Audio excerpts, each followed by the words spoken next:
السلام علیکم دوستو، کیسے ہو آپ سب؟ میں ہوں عریج اور آپ ہیں اس وقت میرے چینل عریشہ ناولز پہ۔ تو سب سے پہلے تو مجھے سب لوگ بہت زیادہ کچھ دنوں سے کہہ رہے ہیں آپ لائیو آئیں۔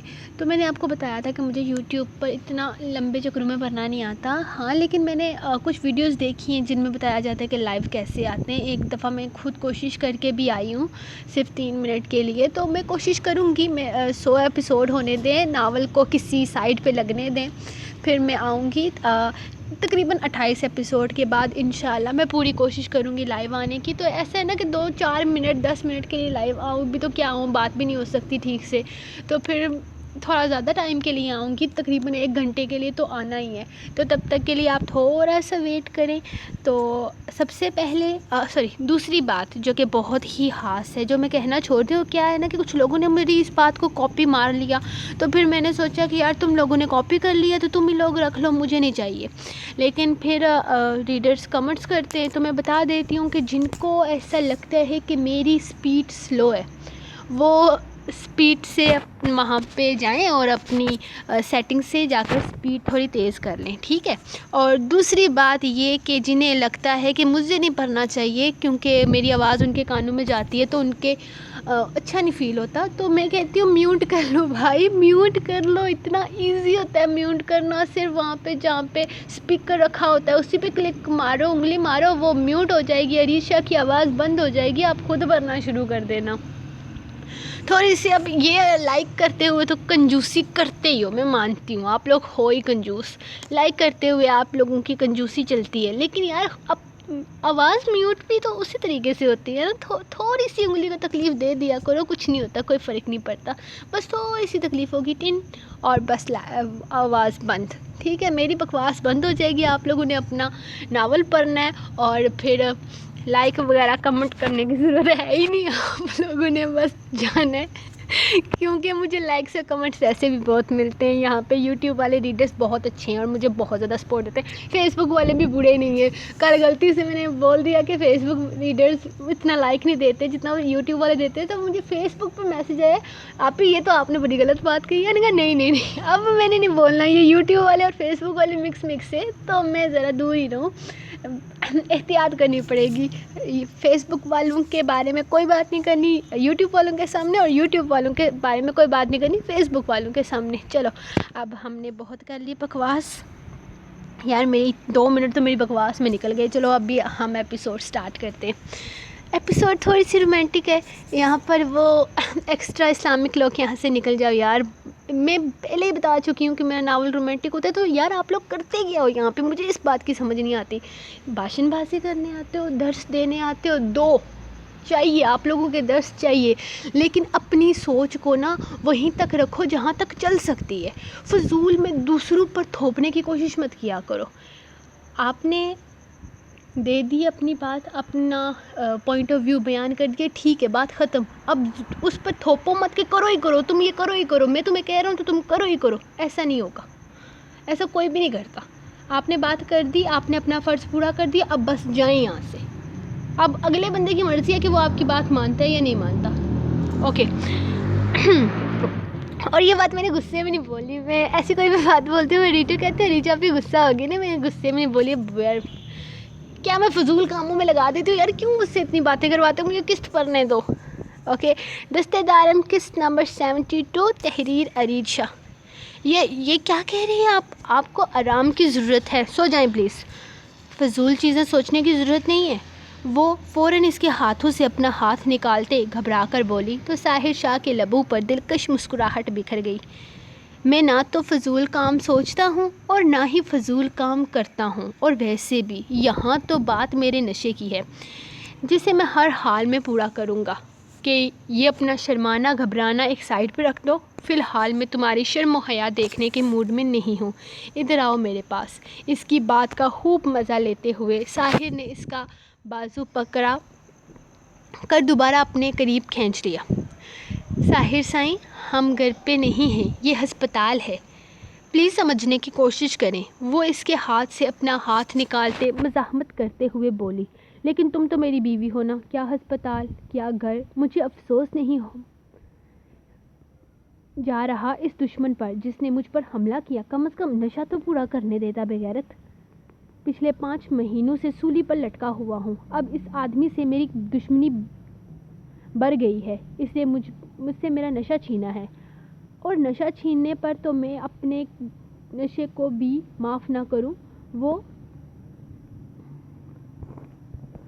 Wait a minute, I am so sorry, ایسی چھوٹی چھوٹی غلطیاں ہو جاتی ہیں جس کی وجہ سے بعد میں گناہ ملتا ہے۔ اوکے، معاف نہ کروں، وہ تو پھر دشمن ہے۔ اس کا سر اپنے بے حد قریب چہرے پر جھکاتے ہوئے وہ مدہوشی سے بول رہا تھا، سائیں کوئی آ جائے گا۔ وہ گھبراتے ہوئے بولی، تو آ جائے میری بلا سے، تم مت سوچو کسی کے بارے میں، صرف میرے بارے میں سوچو تمہارا سائیں کس طرح تمہارے لیے موت سے لڑ کر واپس آیا ہے، اسے مایوس کرو گی تو؟ وہ سوال کرتے ہوئے بولا۔ انہی باتوں کے دوران وہ جیسے بے بس ہو گئی تھی۔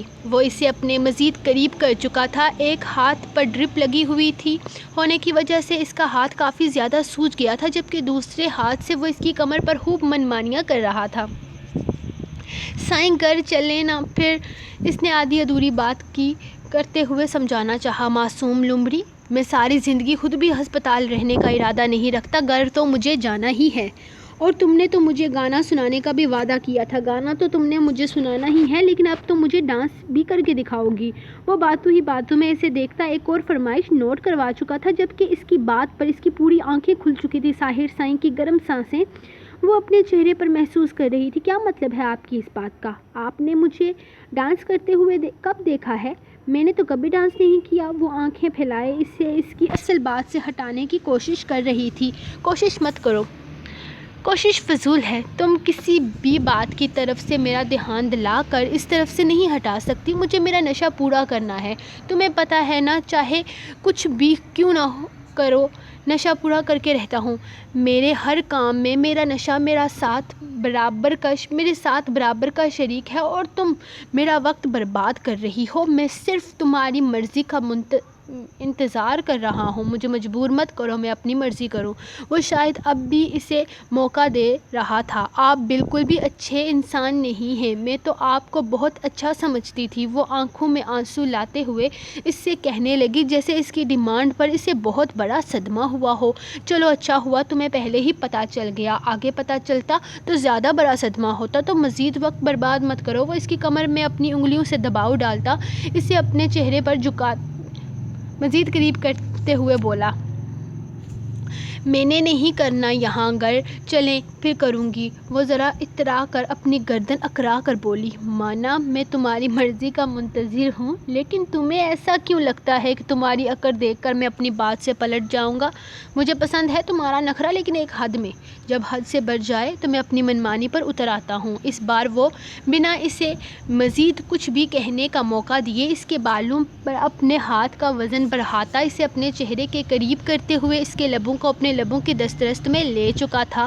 سانسوں کی قید بڑھنے لگی تھی، وقت گزرے جا رہا تھا، اس کی دھڑکنوں کو قید کیے جیسے سانسیں لینے کے لیے بھی اسے اپنا محتاج کر چکا تھا۔ وہ بے بس ہوتے ہوئے خود کو اس کی قید سے چھڑوانے کی کوشش کرنے لگی۔ اس کی قید بہت مضبوط تھی، وہ کوشش کے باوجود بھی خود کو اس سے دور نہیں کر پا رہی تھی۔ اس کا ہاتھ اس کے سر کے پیچھے تھا، وہ چاہ کر بھی فاصلہ نہیں بنا پا رہی تھی، جبکہ اب اسے اپنی سانسیں رکتی ہوئی محسوس ہو رہی تھی۔ اس کے سینے پہ ہاتھ رکھتے وہ پیچھے ہٹی تو ساحر سائیں کی کراہ نکل گئی۔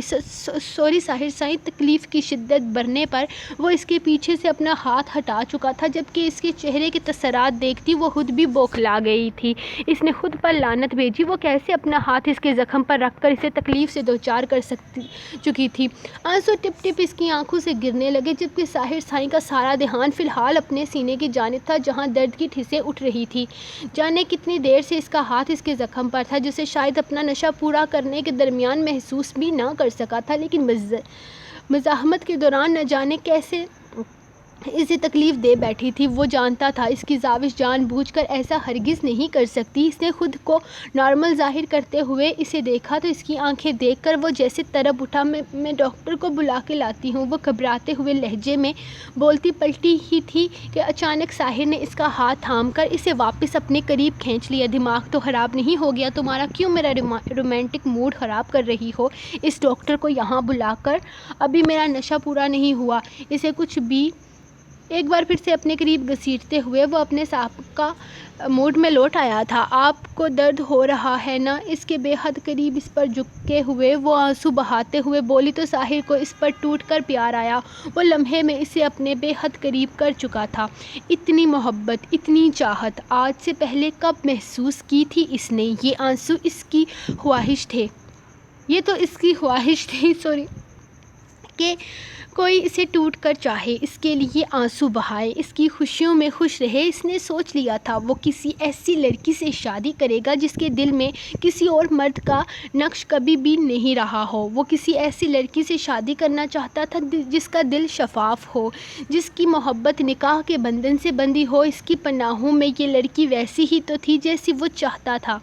ہاں، یہ سچ تھا کہ یہ بچپن کے اس واقعے نے اسے زاوش پر بہت غصہ دلایا تھا۔ اس کے منہ پر تھپڑ مار کر اس وقت اس نے اپنا سارا غصہ نکال دیا تھا، جس کے بعد بابا سائیں نے پائپ سے اس کی خوب مرمت کی تھی اور اس بات کا غصہ اسے ہمیشہ ہی رہا تھا۔ اس کے بابا سائیں چاہے اس پر کتنا ہی غصہ کرے، اسے مارے، لیکن پائپ کی مار اسے پہلی بار لگی تھی اور اس کے بعد اس نے زاوش کو مخاطب کرنا ہی چھوڑ دیا تھا۔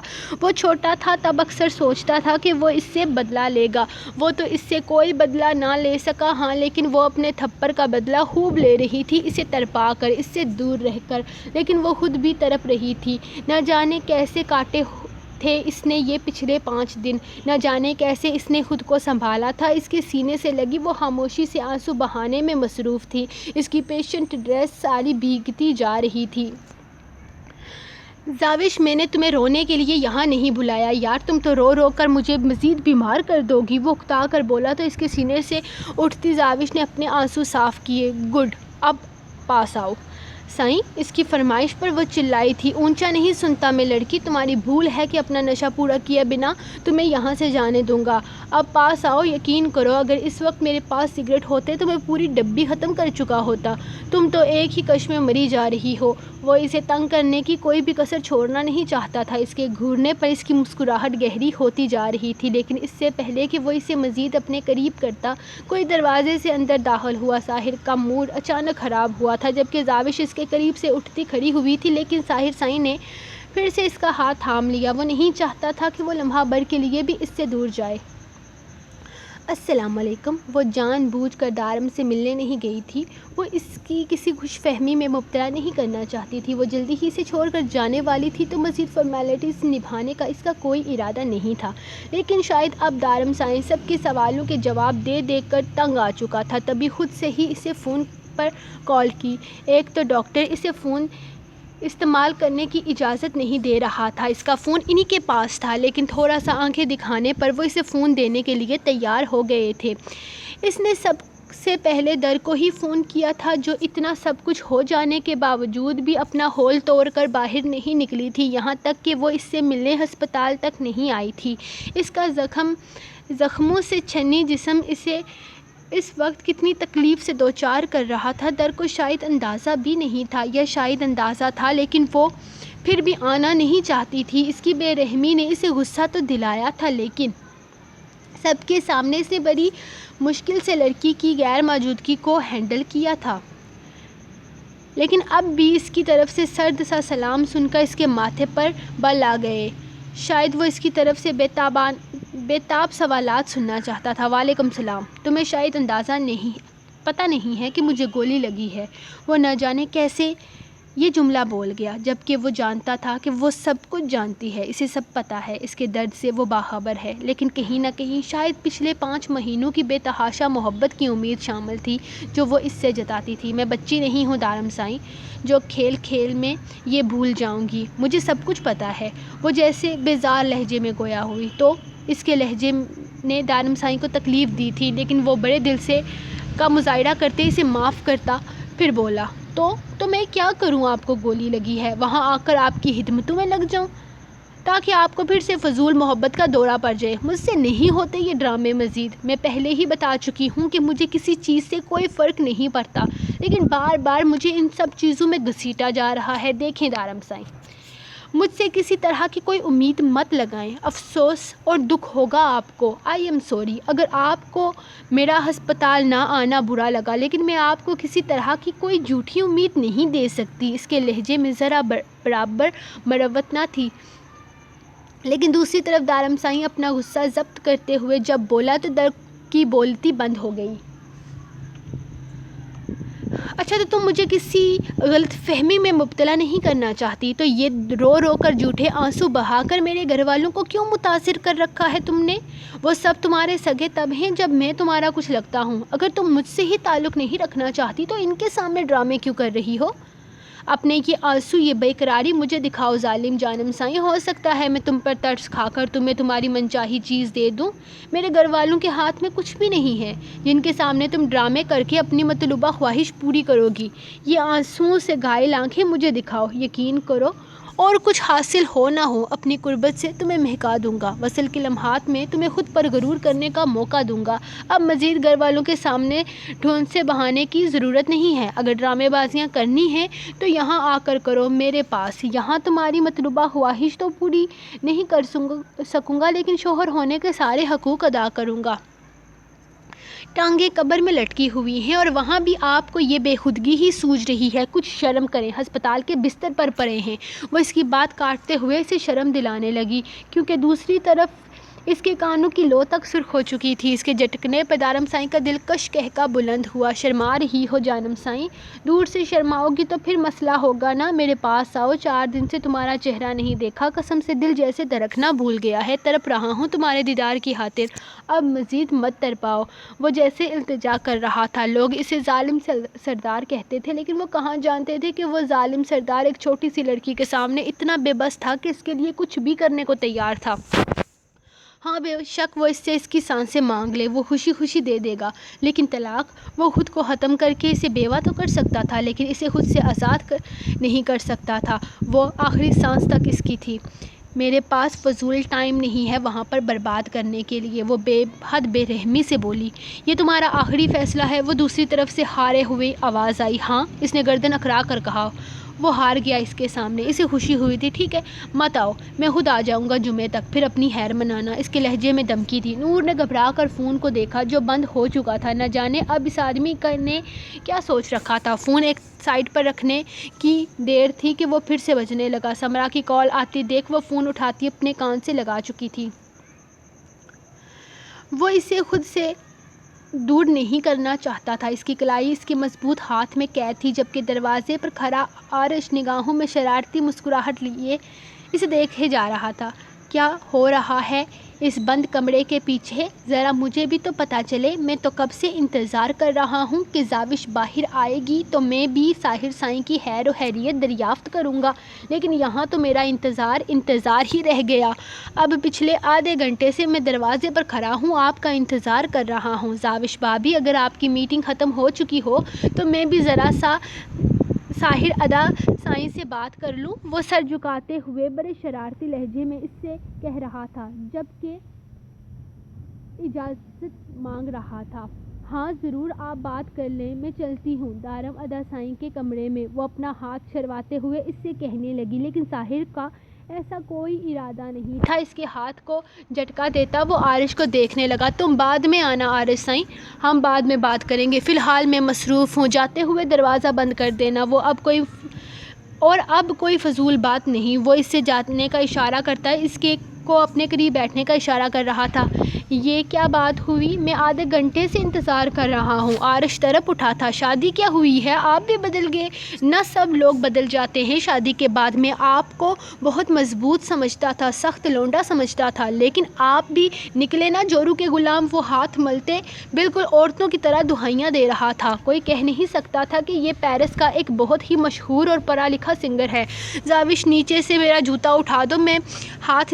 وہ ہاتھ نیچے کی جانب کرتا زاوش سے کہنے لگا تو وہ اسے کچھ بھی سمجھنے کا موقع دیے بنا کمرے سے نکل گیا، جبکہ زاوش مسکراتے ہوئے اسے جاتے دیکھ کر ظاہر شاہ کے اشاروں کی جانب متوجہ ہوئی۔ عارش کے بارے میں وہ زیادہ کچھ نہیں جانتی تھی، صرف اتنا پتہ تھا کہ اس کے 2 کزن پیرس میں بھی ہیں۔ عارش پاکستان پہلے بھی آتا جاتا تھا پاکستان، لیکن اس کے ساتھ اس کی اتنی اچھی دوستی نہیں تھی، اور پھر اب تو کافی سالوں سے وہ واپس نہیں آیا تھا، اسی لیے اسے زیادہ سمجھنا اس کے بس سے باہر تھا۔ لیکن ساحر اکثر اپنی پھپھو سائیں سے ملنے جاتا تھا اور اس کے ساتھ اس کی بہت زیادہ دوستی تھی، ورنہ اس کے علاوہ وہ کس میں اتنی ہمت تھی کہ ساحر شاہ سے مذاق کرتا۔ ساحر کے سامنے تو ویسے بھی سب کی بولتی بند ہی رہا کرتی تھی، اس کا منہ بھی تو نکاح کے بعد ہی کھلا تھا جہاں تک اسے یاد تھا۔ ساحر شاہ مسکراتے ہوئے اسے دیکھ رہا تھا، جبکہ اس کی مسکراہٹ میں چھپی اس کی جوانی خاموشی سمجھ کر وہ نظر جھکا گئی۔ سو گائز، یہ رہی آپ لوگوں کی ایپیسوڈ، آپ لوگ اس کو ریڈ کرو اور اپنی رائٹر کو دعائیں دو، صرف دعائیں نہیں دینا، اچھا کمنٹ بھی کرنا ہے، ریویو بھی دینا ہے، لائک بھی دینا ہے، شیئر بھی کرنا ہے، اور میرا چینل سبسکرائب بھی کرنا ہے، ٹھیک ہے، سب کچھ کرنا ہے، لیکن دعائیں سب سے پہلے دینی ہے۔ تو کل ملتی ہے نیکسٹ ایپیسوڈ کے ساتھ، تب تک کے لیے اجازت۔ دیکھ لو آج بھی میں نے جلدی لکھ لی ہے، بس اپلوڈ بھی جلدی ہو جایا کرے تو کام بن جائے۔ تو چلتی ہوں میں، خدا حافظ، دعاؤں میں یاد رکھنا، کل ملتے ہیں انشاءاللہ۔